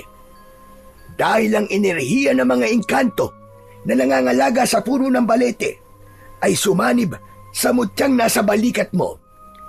Kaya nagkaroon ka ng kakaibang kapangyarihan na tatalo sa mambabarang na aswang. Sa oras na mapalabas mo ang kapangyarihan ng mutya ng aswang, mapapatay mo ang pinuno ng mga aswang. Natigilan si Ariston. Hindi siya makapaniwalang naging biktima siya ng ganoong paraan ng aswang. Subalit may bahagi sa puso niya ang naguguluhan pa rin. Nalilito siya sa maraming bagay. Ngayong alam mo na ang totoong dahilan kung bakit ka tinaniman ng mutya ng aswang. Magpanggap ka na walang alam at mahuhuli mo kung sino ang totoong kalaban. Isuot mo lang ang kwintas na yan at bibigyan ka niya ng proteksyon. Hindi ko alam kung talagang maniniwala ba ako sa mga sinasabi mo. Pero mukhang nailigtas ako ng kwintas na to na ipinasuot mo sa akin. Wala akong gagawin na masama sa iyo, Ariston. Kaya't magtiwala ka sa akin. Walang mahalaga ngayon, kundi ang palakasin ng katawan mo. Dahil sa oras na lumantad ang kulay pulang buwan, gagawin na niya ang matagal niya nang pinapangarap, ang makagawa ng pinakamalakas na aswang na susunod sa kanyang mga utos. Sa ngayon, sumama ka muna sa akin para patunayan ko sa iyo na hindi ako ang kalaban dito. Hindi maipaliwanag ni Ariston sa kanyang sarili kung bakit bigla siyang naniwala sa lalaking palaboy. Lumapit ito sa kanya at inilahad ang kamay para alalayan siyang bumangon at tumayo. Naramdaman niya ang mainit na palad nito. Sa kanya napansin ang 2 pang kwintas na nakasabit sa leeg nito. Maya-maya pa ay nilapitan ng lalaki ang lumang sako na dala nito kanina at dinukot ang isang matalas na itak. Samantalang si Ariston naman ay pinulot ang itak na nabitiwan niya kanina. Kailangan na nating umalis dito. Ipapakita ko sa iyo kung ano totoong ginagawa ko. Malalaman mo rin na hindi totoong tao ang mga pinapatay ko. Anong klaseng mga aswang Mang Ebreo? Mga bangkilan. May kakayahan kayong magpalit ng anyo bilang isang normal na tao at kayang maging aswang sa pamamagitan ng pagtatanim ng mutya. Magtatanong pa sana si Ariston nang mapansin niyang nagbago ang ihip ng hangin. Maging si Mang Ebreo ay naging alerto sa paligid. Kaya naman, dahan-dahan nilang tinatak ang makitid na daan palabas ng gubat. Ngunit bago pa sila tuluyang makalabas, biglang may gumalaw sa madilim na bahagi ng kakahuyan. Lumitaw sa kanilang harapan ang dalawang nilalang. Nakilala ni Ariston sina Digo at Pedro. Hindi na tao, kundi mga aswang na bangkilan. Ang kanilang balat ay kulay abo, nanunuyo at puno ng sugat na may amoy ng nabubulok na laman. Namumula ang kanilang mga mata, tila apoy na nagliliyab sa dilim. Ang kanilang bibig ay bumubuka na parang mga asong nauulol. Nagpapakita ng mahahabang pangil na tumutulo pa ang laway. Ang kanilang mga kuko ay mahahaba at matutulis, kumikislap sa ilalim ng buwan na parabang mga patalim na handang pumatay. Kasunod nito ang pagsasalita ni Pedro. Ikaw pala may gawa nito sa amin, Mang Ebreo. Kung ganun, dalawa kayo. Sabay ko kayong papatayin. Biglang sumugod si Pedro sa kinaroroonan ni Mang Ebreo. Tumalon ito na parang hayop habang nakaumang ang matutulis nitong mga kuko. Naiwasan yun ni Mang Ebreo. Mula sa kamay nito ay mabilis nitong itinaas ang hawak na itak. Kasunod ng pagliwanag ng kwintas nito, nasilaw si Pedro at napaatras. Subalit nang makabawi ng lakas si Pedro, agad nitong tinalon si Mang Ebreo. Ngunit bago pa man lumapag ang pangil ni Pedro sa leeg ng lalaking palaboy, itinapat nito ang anting-anting sa dibdib ng halimaw. Kasunod ng pagtarak ng talim nito sa dibdib ni Pedro. Biglang nagliyab ang katawan ni Pedro at sa isang iglap ay bumagsak itong naglalagablab. Sumisigaw ito ng nakakakilabot na pag-angil hanggang sa tuluyang maging abo ang katawan nito. Sinasabi ko na nga ba at may kapangyarihan kang pumatay ng mga katulad namin. Ikaw ang totoong nanghawa sa akin, hayop ka. Mamatay ka. Pagbabayaran mo ang ginawa mo kay Pedro. Walang kasalanan si Mang Ebreo. May ibang gumawa niya sa inyo, maniwala ka! Hanggang dito ba naman? Kinakampihan mo pa rin ang matandang palaboy na yan. Huwag kang maniwala sa kanya, Ariston. Siya ang totoong kalaban dito. Nagkakamali ka, Drigo. May iba pang may pakana sa pagiging aswang mo. Ako rin. Isa na rin akong aswang ngayon. Kaya masasabi kong wala siyang kasalanan sa mga nangyayari sa atin. Maniwala ka! Hindi ako tanga. Kaya magsama kayo. Kayong dalawa ang papatayin ko! Mabilis at malalaki ang hakbang ni Drigo na sinugod nito si Ariston. Ngunit biglang lumiwanag ang mga mata ni Ariston. Bumalik ang pagiging halimaw niya. Ramdam niya ang lakas ng kapangyarihan na dumadaloy sa kanyang katawan. Sinalubong niya ang pagsugod ni Drigo sa kanya. Nagpambuno silang dalawa at maririnig ang ingay ng kanilang mga pag-angil. Ang kwintas na nakasabit sa leeg ni Ariston ay bigla na lamang nagliyab. Sa isang mabilis na galaw, inundayan niya ng itak si Drigo.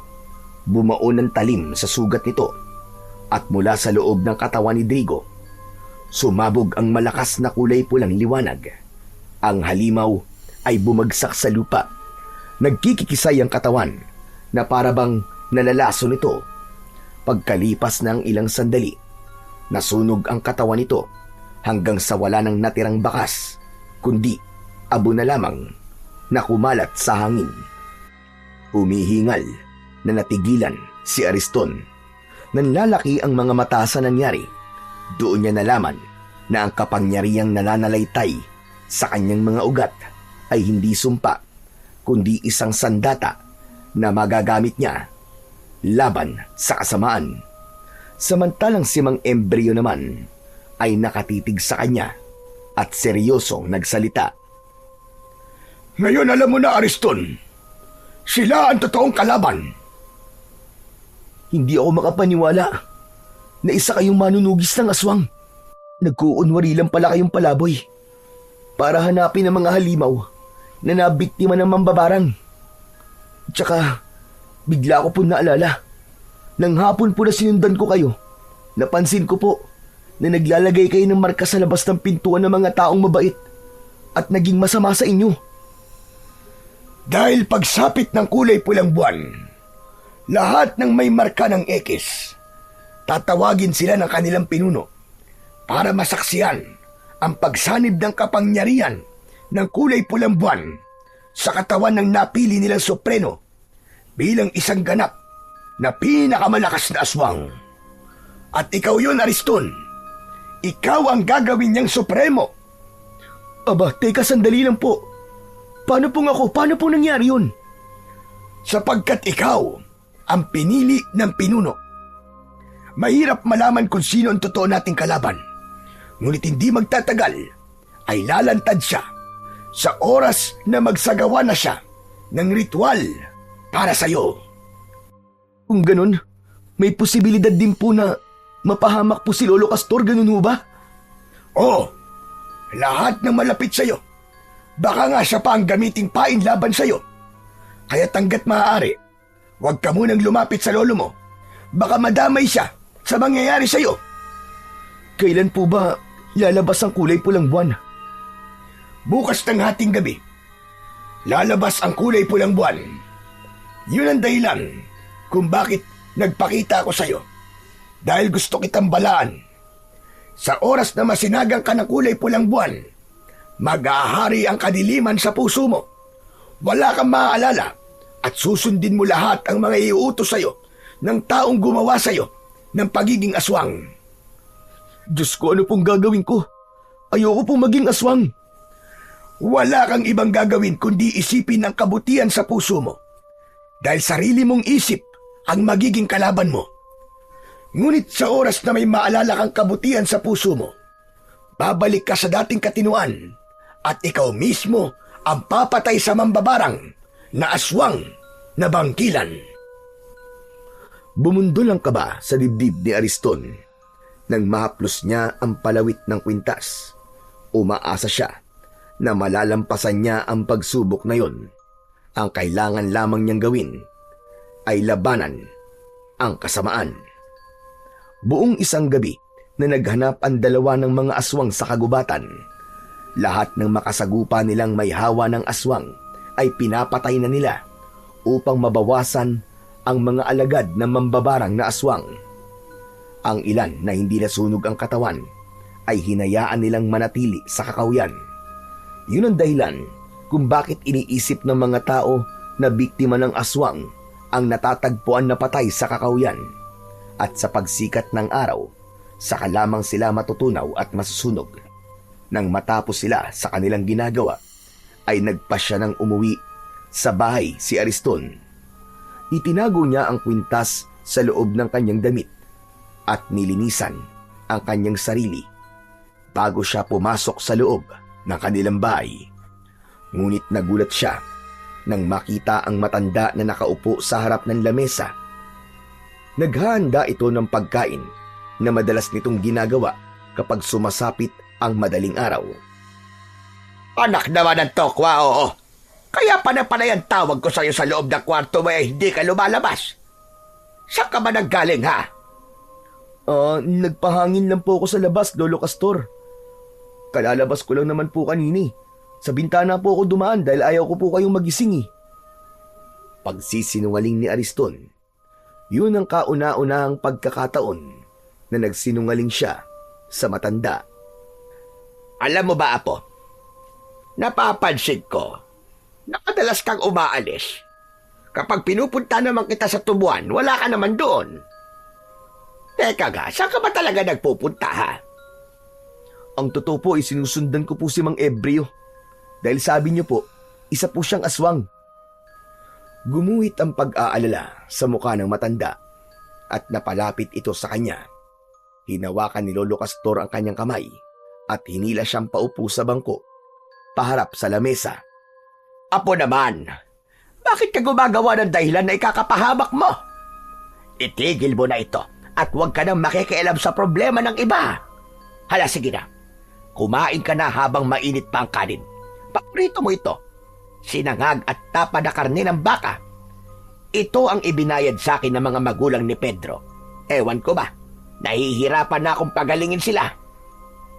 Lolo Castor, maaari po bang huwag na kayo manggamot? Nag-aalala po ako sa inyo. Paano kung malakas po ang kalaban at kayo naman po mapahamak? Pero ito lamang ang alam kong paraan para makatulong sa mga may sakit. Kita nyo na? Lolo naman, bakit pwede kayong tumulong samantalang ako? Hindi pwede. Dahil magkaiba tayo. Ako nang gagamot samantalang ikaw. Nakakagulo lang. Lolo naman seryoso po ako. Seryoso naman na sinasabi ko, hindi ba? Kaya huwag ka nang matigas ang ulo. Ikaw lang naman ang inaalala ko, kaya sige na. Tama na ang usapan natin na to tungkol sa pagtulong-tulong na yan. Ang mahalaga, kumain ka na. Para magkalaman naman ang katawan mo. Tignan mo nga ang payat-payat mo na. Kaya hindi na tayo nagkakasabay kumain. Kaya naman, walang nagawa si Ariston, kundi pagtuunan ng pansin ang nakahain na pagkain. Bigla siyang nakaramdam ng gutom at agad na nilantakan ang pagkain na ibinigay sa kanya ni Lolo Castor. Pagkalipas ng ilang sandali, naubos niya ang pagkain, ngunit bigla siyang naglaway. Nakaramdam ng hilo. Sumulyap siya kay Lolo Castor. Ngumiti ito at nagsalita. Sige lang, Apo. Matulog ka muna. Hindi ka rin naman makakagala ngayon dahil masasaktan ka sa sinagdag araw. Yun ang huling salita na narinig ni Ariston mula sa matanda bago siya tuluyan na napalugmok sa lamesa. Nandilim ang kanyang paningin at agad na nawalan ng malay. Nagising na lamang ang natutulog na diwa ni Ariston sa mainit na pakiramdam sa paligid, pati na ang malakas na bulong ng mga taong nasa paligid niya. Unti-unti siyang nagmulat ng kanyang mga mata. Ang una niyang nasilayan ay ang mapula at naglalagablab na siga sa gitna ng isang malawak na damuhan. Ang liwanag nito ay sumasalamin sa maitim na kalangitan. Nakapalibot sa apoy ang mga lalaking nakasuot ng itim na balabal. Mahigpit ang pagkakatakip ng kanilang mga hood, kaya't tanging kumikislap na mga mata lamang ang kanyang naaaninag mula sa mga ito. At sa kanyang harapan, nakatalikod ang isang matandang lalaki. Nakataas ang dalawang kamay, parang nagsasambit ng kung ano-anong kakaibang orasyon.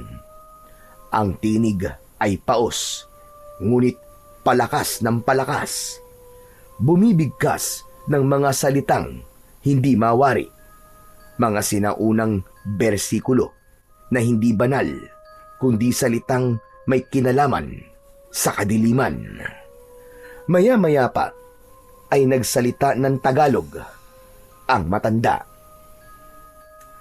Sa ngalan ng dilim, sa ngalan ng kadiliman, sa kapangyarihan ng dugo, sa ilaw ng buwan, isilang ang bago naming kasangkapang magdadala ng lakas sa aming kapangyarihan.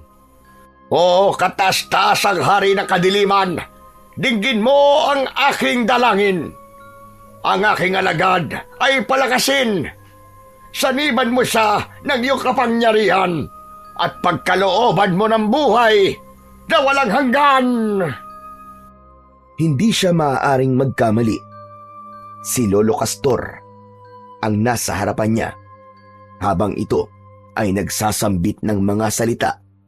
Ang mga nilalang na nakapalibot ay sabay-sabay na nag-usal din ng dasal.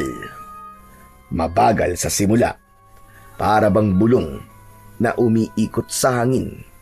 Ngunit unti-unti itong lumalakas na tila ugong ng kulog. Ang kanilang mga tinig ay nagmistulang alon na paulit-ulit na bumabalot sa pandinig ng binatang si Ariston.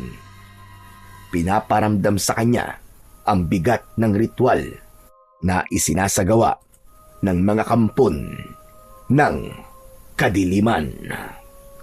Sinubukan niyang igalaw ang kanyang mga kamay, ngunit agad niyang naramdaman ang hapdi. Ang kanyang mga pulsuan ay mahigpit na nakatali sa likod ng poste. Ang mga hibla ng lubid ay bumaon na sa kanyang balat. Mula sa pagkakasugat ay dumaloy ang manipis na dugong tumutulo, naghalo sa pawis na kumakapit sa kanyang balat. Ang paligid ng sugat ay namamagana at nanlalagkit, para bang sinasadya ng lubid na pahirapan ang kanyang bawat galaw. Ramdam na ramdam ni Ariston ng mga sandaling yun ang mabilis na tibok ng kanyang puso. Hindi lamang dahil sa sakit ng kanyang sugat, kundi dahil sa labis na galit. Ngayon ay alam na niya kung sino ang totoong kalaban at buong katotohanan. Naramdaman ni Lolo Castor ang pagpupumiglas ni Ariston, kaya naman humarap ito sa kanya. Huwag mo na subukan makawala sa pagkakagapos ng lubid, apo ko. Ano pong ibig sabihin nito, Lolo Castor? Anong ibig sabihin nito? Simple lang. Ikaw ang aking napiling alay upang gawing supremo. Ikaw ang magiging tapat kong alipin. Lolo, kung ano man pong binabalak niyo, huwag niyo na pong gawin. Huwag niyo pong ituloy. Baka nakakalimutan niyo po, apo niyo po ako. Sarili niyo akong dugo. Bakit niyo ako ginaganito, Lolo Castor? Umawa ng malakas si Lolo Castor at ibinaba ang dalawang kamay na nakataas pa sa ere. Saka lumapit ito sa kanya at hinawakan ang kanyang baba. Hindi kita totoong apo, Gunggong. Ha? Ano pong ibig niyo sabihin? Hindi tayo totoong magkadugo. Hindi kita apo. Tapos. Ginamit lamang kita para maisakatuparan ko ang lahat ng mga binabala ko. Hindi. Hindi totoo yan, Lolo Castor. Hindi totoo yan. Iyon ang buong katotohanan, Ariston. Hindi kita totoong apo. Hindi kita itinuring na apo kailanman. Hindi mo ba itatanong kung ano ang totoong nangyari sa mga magulang mo? Tila tumigil ang pag-ikot ng oras nang marinig ni Ariston ang mga sinabi ni Lolo Castor tungkol sa kanyang mga magulang. Parang may kutsilyong bumaon sa kanyang dibdib nang maalala ang kanyang mga magulang. Ariston! Naisip mo na ba kung ano ang ginawa ko sa kanila? Anong ginawa niyo sa kanila, Lolo Castor? Anong ginawa niyo sa kanila? Sagutin niyo ang tanong ko! Magsalita kayo! Pinatay ko sila para makuha ka. Ikaw ang napili kong magdadala sa aking mutya na ibinaon ko na sa balikat mo. Inalagaan kita ng ritual at orasyon. Pero ngayon, ito na ang pinakahinihintay kong sandali. ang kukumpleto sa ritual ko. Hayop ka! Sa tunog pa lang ng tawa mo, demonyo ka! Demonyo! Alagad ng dyablo! Wala kayong kasing sama. Tinuring ko kayong lolo. Minahal ko kayo. Minahal ko kayo ng gusto. Paano nyo nagawa to sa akin? Hayop ka! Hayop! Hayop! Walang ibang mahalaga sa akin, kundi ang matupad ang pangarap ko na masakop ang buong daigdig. Para lahat kayo ay susunod na sa akin bilang mga alagad ko. Ngunit mangyayari lamang yon kapag nagawa ko na ang pagpapasanib ng kulay pulang buwan sa katawan mo. Kasunod ng nakakakilabot na pagtawa ni Lolo Castor, bumalot ang itim na ulap sa buwan. Bahagyang dumilim, ngunit ang unti-unting pagpula ng buwan ay dahan-dahan nang nasisilayan. Mistula yung aninong pula na tumatakip sa buwan. Kasabay naman ng pagbabagong anyo ng matanda na si Lolo Castor, ang pinuno ng mga mambabarang na aswang, kasama ng mga alagad nitong sumasabay sa pagtawa ng kanilang pinuno. Lumantad ang dahan-dahan nilang pagpapalit ng anyo habang nakatingala sa langit. Mula sa balat ng mga ito, tumubo ang maiitim at matutulis na balahibo na animo ay mga alambre. Kumikislap sa liwanag ng siga. Ang mga daliri ay kumulubot at nagsihaba. Ang mga kuko nito ay naging matutulis na parang mga matatalas na kutsilyo. Kumikiskis sa isa't isa at naglalabas ng nakakangilong tunog. Ang mga muka ay nagdilim. Ang panga ay lumapad at humaba. At mula sa gilid ng kanilang bibig ay lumitaw ang malalagaring mga ngipin na tila gutom na hayop na handang managpang. Sabay ng ingay na isang ungol na nagmumula sa nakabuka nilang mga malalaking bibig. Unti-unting naging garalgal ang alulong na yon at nagmistulang malalalim na dagundong ng alingaw-ngaw ng mga halimaw. Ang mga lalaking nakapalibot sa siga ay sandaling tumigil, ngunit muling nag-usal ng mga dasal. Ang kanilang tinig ay naging mas mabilis at mas desperado. Umalingasaw din sa hangin ang nakakasulasok na amoy na parabang nabubulok na laman ng tao. Hindi maiwasan ni Ariston ang hindi malungkot sa nakikitang pagbabago sa kanyang lolo na matagal niyang nakasama at minahal. Umagos ang masaganang luha mula sa kanyang mga mata dahil sa nangyari sa kanyang mga magulang. Ang pagmamahal niya sa matanda ay napalitan ng matinding galit, puot at pagkasuklam na tila bulkan ng sasabog. Hayop ka! Pakawalan mo ako! Pakawalan mo ako dito, demonyo ka! Isa kang halimaw na hindi na dapat binubuhay! Demonyo ka! Demonyo! Hindi kayo magtatagumpay sa mga binabalak nyo! Tandaan nyo yan! Pag nakawala ako dito, papatayin kita! Tatagtanin kita ng pinong-pino!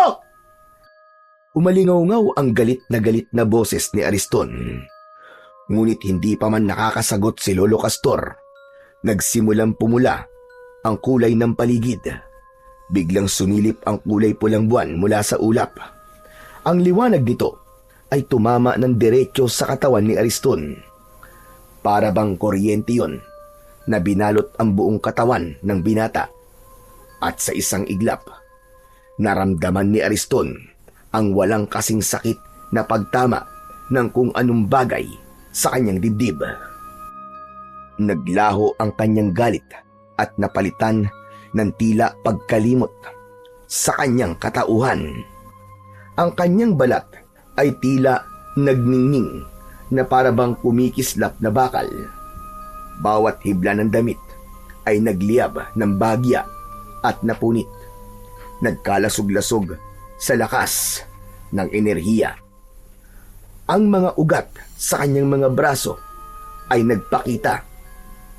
Kumikislap sa ilalim ng balat na para bang may dumadaloy na baga. Nang umpisang umihip ang malamig na hangin, ang lupa sa ilalim ng kanyang mga paa ay bagyang yumanig at ang mga damo ay gumalaw. Hinahatak ng hindi maipaliwanag na puwersa. Ang kanyang mga mata ay kumislap ng gaya ng nagbabagang baga. Sa malakas na daloy ng kapangyarihan, nagawa ni Ariston na sirain at wasakin ang lubid na gumagapos sa kanyang mga kamay. Wala siyang maalala tungkol sa kanyang sarili. Wala siyang ibang nakikita kundi ang matandang aswang na inuutusan siyang tumayo. Sige! Tumayo ka lang, aking mahal na apo. Tuparin mo ang bawat kahilingan ko. Sumalakay ka sa buong baryo. Patayin mo silang lahat. At wala kang ititirang buhay ni isa sa kanila. Masusunod po, mahal kong lolo. Ang kilos at anyo ni Ariston ay nagmistulang nag-ibang nilalang. Wala na sa katinuan at walang naaalalang kabutihan sa puso. Ang naaalala niya ay kung paanong pinatay ng taong bayan ang kanyang mga magulang.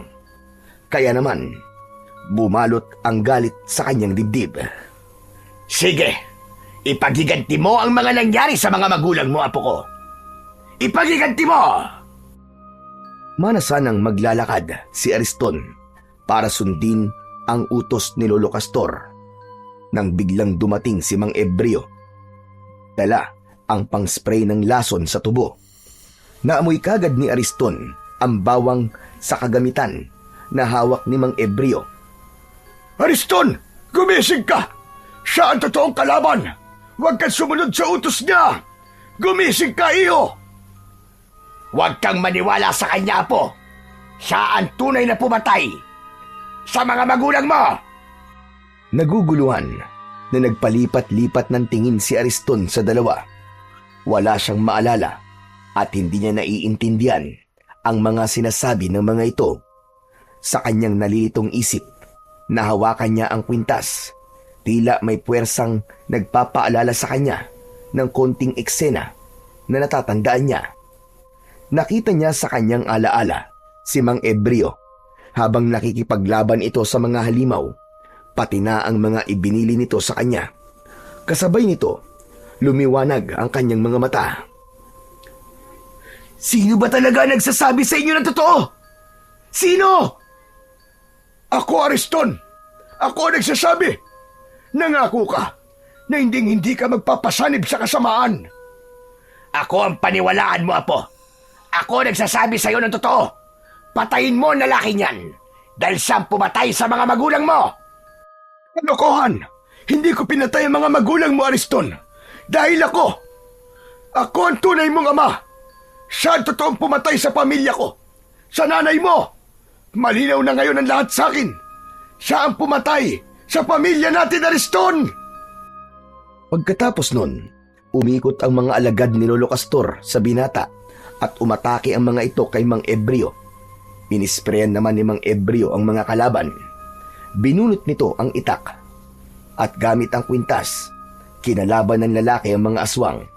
Saka lang may naalala si Ariston sa pagbalot ng malakas na enerhiya sa kanyang katawan. Naalala niya ang lahat. Naghari sa kanyang dibdib ang katotohanan. pati na ang mga sinabi ni Mang Ebreo na ito ang kanyang tunay na ama. Naalala ko ng lahat. Humanda kayo! Dahil ito na magiging katapusan nyo! Sa gitna ng kulay pulang liwanag, nagsimula ang matinding sagupaan. Nagharap sina Ariston at Lolo Castor, at sa bawat galaw ay may napapatay na halimaw si Ariston. Sumugod si Lolo Castor, mabilis at mabangis, ngunit nang kumislap ang pulang liwanag sa katawan ni Ariston, nagbago ang lahat. Sa bawat galaw niya, nag-iiwan siya ng bakas ng liwanag na parabang naglalagablab na apoy. Nang salubungin niya ang pag-atake ni Lolo Castor, tinamaan niya ito sa dibdib ng kanyang kamao na may nagbabagang enerhiya. Umalingaw-ngaw ang malakas na dagundong ng pagyanig ng lupa. Anong nangyayari? Bakit kakaiba ka, Ariston? Dahil nagkamali ka ng pagtatanim ng mutya sa balikat ko. Nangyari yon sa tapat mismo ng balete. Kaya naman ang malakas na enerhiya ng mga nag-aalagang engkanto doon ay nahigop ng mutya. At yun mismong gagamitin kong pampatay sa'yo at sa mga halimaw na kagaya mo. Malakidlat ang suntok na tumama sa katawan ng pinuno ng mga bangkilan. Tumalsik ito. Ang balahibo ay nagliyab sa bawat atake sa kanya. Ngunit sa huling bugso ng laban, itinaas ni Ariston ang kanyang kamay at isang malakidlat na kulay pulang liwanag ang nabuo. Hugis pana na bumulusok papunta sa katawan ng kalaban. Tumarak yun sa katawan ni Lolo Castor at sa isang iglap bumagsak ito sa lupa at tuluyang nagliyab at naging abo. Bigla namang dumating ang mga aswang. Si Mang Ebreo ay mabilis na kumilos. Itinaas nito ang pang-spray na bawang. Nagliyab ang kanilang mga balat bago sila isa-isang naging abo na tinangay ng hangin. At dahil sa suot na kwintas ni Ariston, hindi siya tinablan ng amoy at katas ng bawang. Yun ang proteksyon na ibinigay sa kanya ng kanyang ama. Nakatayo lang si Ariston, hingal ngunit matatag. Ang kanyang katawan ay patuloy pang nagliliyab ng pulang liwanag. Tanda ng kapangyarihang bumabalot sa kanya. Anak, nalampasan mo ang pagsubok. Nakawala ka sa sanib ng kulay pulang buwan. Tay, totoo po ba talagang kayo ang ama ko? Oo anak, narinig ko sinabi ni Castor habang wala kang malay. Sinabi niya na siya nasa likod sa pagpatay sa mga batang 1 taong gulang ang edad at kinuha ka niya sa akin. Kalimutan na po natin yun, Tay. Ang mahalaga ay magkasama na po tayo ngayon at bubuo po ulit tayo ng panibagong bukas na puno ng pagmamahal at kapayapaan. Ang kwento ni Ariston ay isang makapangyarihang paalala na kahit balot ng dilim at kasamaan ang ating pagkatao, palaging may puwang para sa kabutihan. May hawa man si Ariston at nagsimulang kumilos sa katauhan ng isang aswang. Hindi niya hinayaang lamunin siya ng gutom at galit na dala ng sumpa. Hindi na naig ang kasamaan sa kanyang puso. Sa halip, ginamit niya ang kanyang kapangyarihan upang protektahan ang buong baryo at ang kanyang ama. Ang kanyang kabutihan, gaano man kaliit o kahina, ay may kakayang manaig laban sa puwersa ng kasamaan.